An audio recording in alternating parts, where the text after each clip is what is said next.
Halo semuanya, selamat datang di channel TB21. Kali ini saya akan merangkum sebuah film Enemy at the Gate. Film ini menceritakan tentang perang antara Nazi Jerman dengan Uni Soviet di Stalingrad pada musim semi tahun 1942. Dalam perang itu, pasukan Uni Soviet terpukul hebat di garis depan sehingga kota Stalingrad terancam jatuh ke tangan Jerman. Jika kota itu jatuh, Uni Soviet bisa runtuh di tangan musuh. Film ini sendiri diluncurkan pada tanggal 16 Maret 2001. Baik, tidak usah banyak basa-basi lagi, kita mulai saja.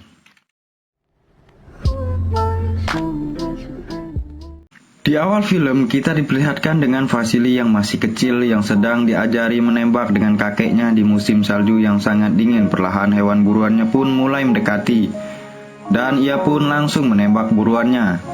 Scene berpindah, di suatu kereta terlihat Vasily dan tentara Uni Soviet lainnya sedang diberangkatkan menuju Stalingrad untuk menghadapi tentara Nazi Jerman. Ia nampak sedang memandang wanita cantik yang sedang duduk dan wanita tersebut bernama Tania. Namun saat sedang asik-asiknya memandang wanita tersebut, kereta pun diberhentikan. Dan pada warga sipil yang terdapat di dalam kereta diperintahkan untuk turun karena kereta tersebut akan dikhususkan untuk membawa para tentara Uni Soviet yang menuju Stalingrad. Setelah menempuh perjalanan cukup lama, kereta pun sampai ke tujuan. Semua tentara Uni Soviet turun dari kereta dan kemudian naik ke perahu untuk menyeberangi sungai Volga. Namun di tengah perjalanan mereka ditembak habis-habisan oleh pesawat musuh dan banyak tentara yang tewas, tapi Vasily berhasil selamat. Dan akhirnya para tentara yang selamat sampai ke dermaga kota Stalingrad. Sampainya di sana, mereka langsung diberikan senjata. Tapi karena jumlah senjata terbatas, tidak semua tentara mendapatkannya, termasuk Vasily yang tidak mendapatkan senjata. Mereka semua bergerak menyerang, namun para tentara Nazi sudah bersiap menghadang mereka. Tentara Uni Soviet pun semakin dekat, tapi mereka langsung ditembak oleh para tentara Nazi. Lalu mereka pun kocar-kacir dan tidak bisa apa-apa. Hampir semua tentara Uni Soviet tewas. Strategi mereka benar-benar gagal dan tidak menghasilkan apa-apa. Scene berpindah, terlihat seorang yang sedang mengendarai mobil menuju ke sebuah tempat. Tapi tiba-tiba mobil diserang oleh tentara Nazi dan membuat mobilnya terbalik. Tapi beruntungnya orang yang mengendarai mobil tersebut selamat dan langsung berlari untuk sembunyi. Saat ia sedang berusaha bersembunyi, datang para tentara Nazi yang sedang berpatroli. Ia pun pura-pura mati di tumpukan mayat agar tidak ketahuan. Para tentara Nazi pun langsung menembak mayat-mayat tersebut untuk memastikan bahwa semuanya benar-benar telah mati. Lagi-lagi pria tersebut masih dilindungi Dewi Fortuna. Ia pun selamat dan tidak terkena tembak sedikit pun. Pria tersebut bernama Danilov. Ia kemudian bergegas mengambil senjata dan ia berniat menembak para tentara Nazi yang ada di gedung. Saat ia mau menembak, ternyata tidak ada pelurunya. Di saat itu juga Vasily menawarkan diri untuk menyisikan peluru senjata tersebut. Ia juga lagi bersembunyi dan pura-pura mati di tempat yang sama dengan Danilov. Ia pun memberikan senjata tersebut ke Vasily dan ia memerintahkan Vasily untuk menembak para tentara Nazi tersebut. Karena ia kurang mahir menggunakan senjata, Vasily yang semasa kecilnya telah dilatih sniper oleh kakeknya dengan yakin mengarahkan senjata tersebut ke para tentara Nazi. Dan satu persatu tentara Nazi berhasil ia tembak dengan cepat dan tepat tentunya. Setelah kejadian tersebut, Vasily ini menjadi viral dan terkenal di mana-mana berkat keahlian snipernya yang berhasil menghabisi para tentara Nazi dan juga berkat dipromosikan yang dilakukan oleh Danilov. Danilov diketahui merupakan salah satu petugas bidang politik Uni Soviet. Jadi dengan mudah ia bisa melakukan promosi tersebut. Ribuan koran bahkan jutaan yang membuat tentang kehebatan Vasily pun tidak ada hentinya dicetak, dan berkat hal itu ia dinaikkan jabatannya sebagai staf jenderal, sementara Vasily sebagai divisi sniper. Scene berpindah, Danilov sedang menulis surat di rumah Bu Filipov. Tiba-tiba Tania datang. Seketika Vasily dan Danilov pun langsung terpukau dengan kecantikan Tania. Vasily mengatakan bahwa mereka pernah bertemu di suatu kereta, namun Tania mungkin tidak mengingat itu. 21 Oktober 1942, tepatnya di kantor pusat Jerman yang berada di Stalingrad. Nampaknya kehebatan sniper Uni Soviet yang telah membunuh para petinggi Nazi membuat resah seorang jenderal Nazi. Ia sampai mendatangkan seorang sniper handal bernama Koenig yang berpangkat mayor. Ia memerintahkan Mayor Koenig untuk menghadapi sniper Uni Soviet tersebut dan membunuhnya tentunya. Di suatu pagi saat Vasily sedang tidur nyenyak, tiba-tiba ia dibangunkan oleh temannya. Temannya mengatakan bahwa ada sniper Nazi di suatu gedung. Vasily dan dua teman snipernya pun bergegas menuju gedung tersebut. Telah mencari posisi yang tepat dan strategis. Setelah mencari posisi sniper musuh, akhirnya mereka menemukan posisi dan Vasily pun langsung menembak. Dirasa sudah berhasil membunuhnya, ia langsung mengeceknya dan ternyata itu hanyalah sebuah patung. Mereka dijebak dan akibat jebakan tersebut Ludmila dan kekasihnya yang bernama Anton tewas terkena tembakan dari Mayor Koenig. Vasily menceritakan semua kejadian kemarin ke Danilov dan ternyata Danilov sudah tahu bahwa sniper tersebut adalah Mayor Koenig. Bahkan salah satu teman Danilov yang bernama Kolikov dulunya pernah menjadi murid Mayor Koenig sebelum perang terjadi. Dan kini kau akan menjadi partner Vasily karena ia tahu semua taktik yang digunakan oleh Mayor Koenig. Singkat cerita, Vasily dan temannya sampai di medan pertempuran. Mereka langsung menuju ke suatu gedung untuk mengambil posisi yang strategis. Saat sedang mengintai musuh dan setelah melumpuhkan tukang geret kabel, Kolikov mengatakan saatnya minum sup.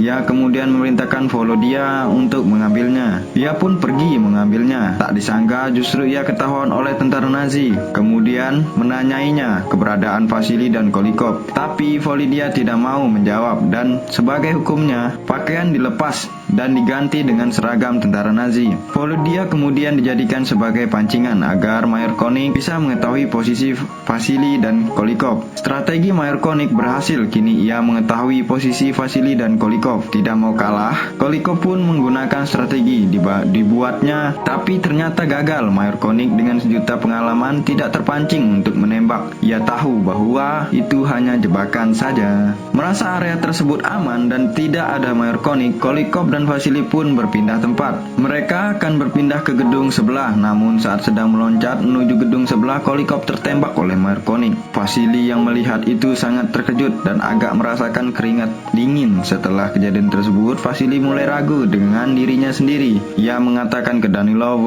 bahwa tidak sanggup menghadapi Mayor Koenig. Danilov mencoba menguatkan Vasily dengan mengatakan bahwa akan ada orang yang bisa memberikan informasi detail mengenai Mayor Koenig. Ia juga berpesan kepada Vasily untuk menyampaikan perasaannya ke Tania. Ternyata diam-diam Danilov menyukai Tania.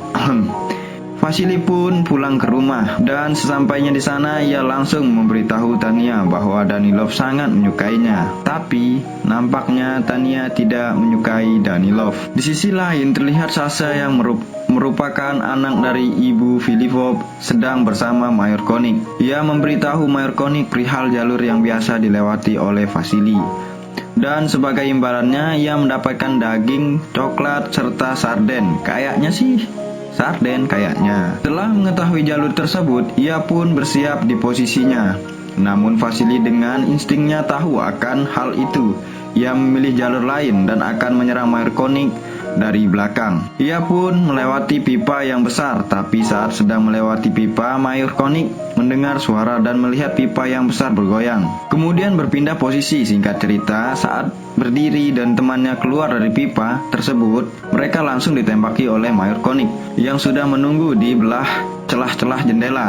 Akibat teman Vasily tertembak di bagian bahunya dan Vasily menyuruh temannya untuk kembali ke markas. Di saat bersamaan, Vasily terjebak, tidak bisa kemana-mana, senjatanya terlempar dan tidak bisa mengambilnya karena posisinya sudah diketahui oleh Mayor Koenig dan dikunci. Ya, nggak bisa bergerak.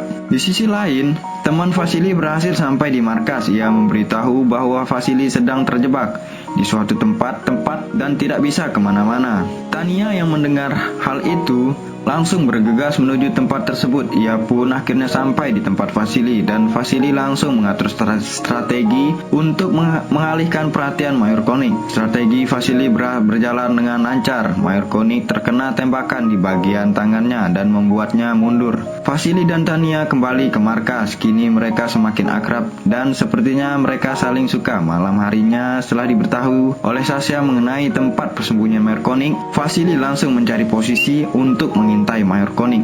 Ia bersembunyi di antara mayat-mayat semalaman suntuk ia mengintai Mayor Koenig, namun tidak ada tanda-tanda keberadaannya. Karena tidak tidur semalaman, ia mengantuk berat dan malah tertidur pulas di antara mayat-mayat. Tidak lama datang seorang tentara Uni Soviet yang akan menjarah barang-barang berharga dari mayatnya maksudnya.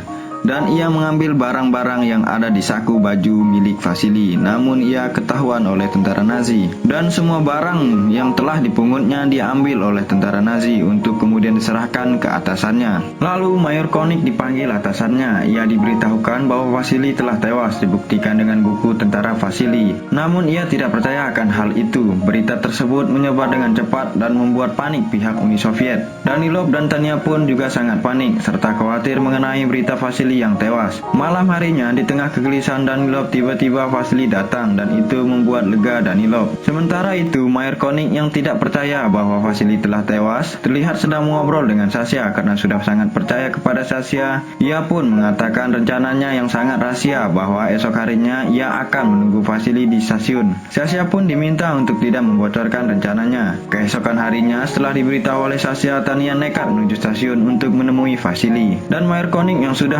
mengintai di posisinya melihat Tanya melintas. Ia pun langsung berpikir bahwa Sasha pasti sudah membocorkan rencananya tersebut. Ia langsung menemui Sasha dan membawa Sasha ke sebuah tempat. Scene berpindah di mana Tanya akhirnya bertemu dengan Vasily saat mereka sedang asik kangen-kangenan. Tiba-tiba Tanya melihat Sasha yang sudah digantung di tiang yang sangat tinggi. Seketika ia syok dan histeris melihat hal tersebut. Setelah bisa menenangkan diri, Tanya pergi menuju rumah Bu Filipov. Dan di perjalanan ia bertemu Danilov. Ia dan Danilov kemudian ke rumah Bu Filipov. Danilov menyuruh Bu Filipov untuk pergi dari rumahnya karena sebentar lagi kota Stalingrad akan jatuh dikuasai secara penuh oleh tentara Nazi Jerman. Namun Bu Filipov menolak dan tidak akan meninggalkan rumahnya. Ia juga menunggu Sasha untuk pulang ke rumah. Padahal seperti yang kita tahu, Sasha sudah tewas digantung Mayor Koenig dan Danilov terpaksa berbohong ke Bu Filipov dengan mengatakan bahwa Sasha mengkhianati negara dan memilih untuk membelot ke pihak Nazi Jerman. Yang awalnya menolak untuk dievakuasi akhirnya mau dievakuasi. Mereka bertiga langsung bergegas menuju kapal yang akan mengangkut para warga sipil. Namun di tengah perjalanan mereka terkena serangan bom dan membuat terluka parah serta sekarat. Danilov kemudian langsung memberitahu Vasily bahwa Tanya terkena serangan bom dan tewas. Vasily pun menangis mendengar kabar tersebut. Danilov yang merasa bersalah akhirnya mengorbankan dirinya sebagai pancingan. Ia pun tertembak oleh Mayor Koenig dan wafat seketika. Mayor Koenig yang ingin memastikan saat sedang berjalan tiba-tiba Vasily muncul dari samping. Ia tidak bisa apa-apa dan sudah pasrah. Mayor Koenig melepas topinya dan seketika menoleh. Mayor Koenig langsung ditembak tepat di jidat.